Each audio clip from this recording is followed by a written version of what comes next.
Firstly, on the Pakistan-occupied Jammu and Kashmir only, but there are more than a dozen people who've been killed.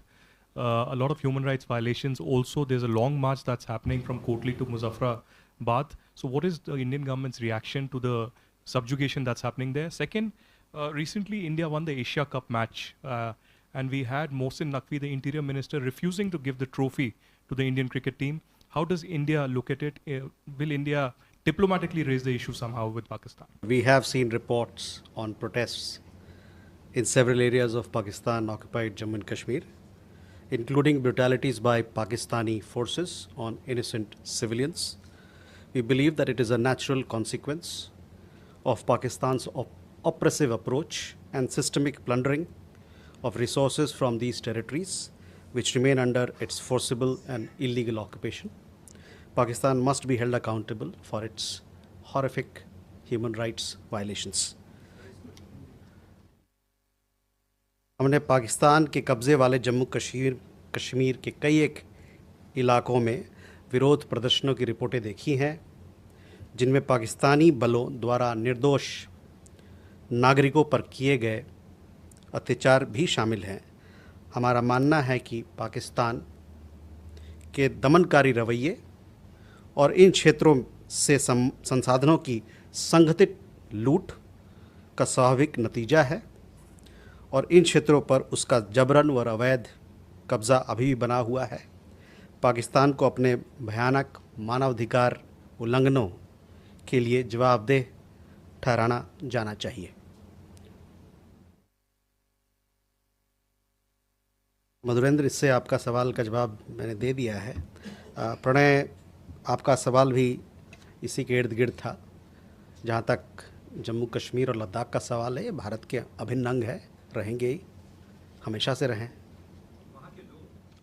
वहाँ के ये जो क्षेत्र है हमारा अभिन्न अंग है। हाँ, तो इसमें जहाँ तक आपका सवाल बिश्नोई गैंग को लेके है, देखिए अभी हाल ही में 18 तारीख को हमारे अपने राष्ट्रीय सुरक्षा सलाहकार की मुलाकात कनाडा के राष्ट्रीय सुरक्षा सलाहकार से हुई थी। इसके बारे में मैंने आप लोगों को अवगत कराया था।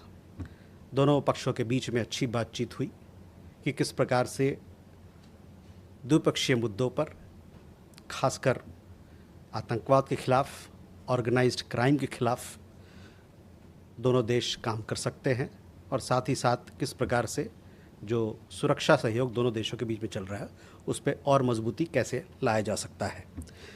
इस मुद्दे पर और सारे इन सभी मुद्दों पर दोनों देशों के बीच में, दोनों पक्षों के बीच में लगातार संपर्क बना हुआ है। The National Security Advisor had a meeting with National Security and Intelligence Advisor of Canada, Ms. Nathalie Drouin, on 18th of September 2025. I had given you details of this particular meeting, as also there was a press release, if I am not wrong. Both sides had held productive discussions as to how we can strengthen bilateral cooperation, especially in the areas of counterterrorism, transnational organized crime, and information or intelligence exchanges. They agreed to strengthen security cooperation and further enforce existing mechanisms of engagement. Both sides remain in touch on all these issues. Aditya, on your question on Pakistan occupied Kashmir, I have already answered it. On the question of regarding Asia Cup, I think it's a question which you must take to BCCI. They would be in a better position to answer. Sahil, your question regarding some of the allegations that were made in Bangladesh, we categorically reject these false and baseless allegations.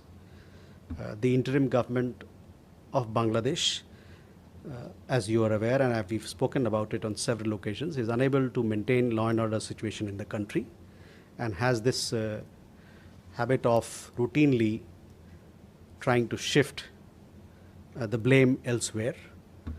It would do well for them to introspect and conduct serious investigations into the action of local extremists committing violence, arson, and land grab against the minority communities in the Chittagong Hill Tract.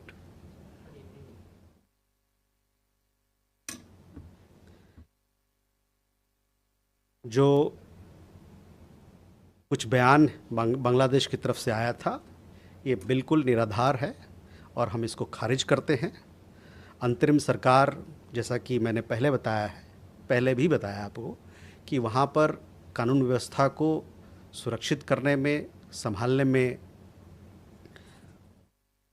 कमी रही है उनकी तरफ से, और जब भी ऐसा होता है तो देखा गया है कि वो दूसरे के ऊपर ये दोष ठहराते हैं। हमारा ये मानना है कि उनकी तरफ से कुछ इंट्रोस्पेक्शन होना चाहिए, और जो लोग इसके पीछे वहाँ हिंसा करने में और भी वारदातें जो वहाँ होती है, जबरन ज़मीन दखल करने के पीछे जो भी लोग हैं, जो भी एक्सट्रीमिस्ट लोग हैं, उनके खिलाफ कड़ी से कड़ी कार्रवाई होनी चाहिए। और ये सब जितने जिस क्राइम की मैंने बात की, हिंसा की बात की, वहाँ पर जो अल्पसंख्यक समुदाय के लोग हैं चिटगांव हिल ट्रैक्ट्स में, उनके खिलाफ होता रहा है।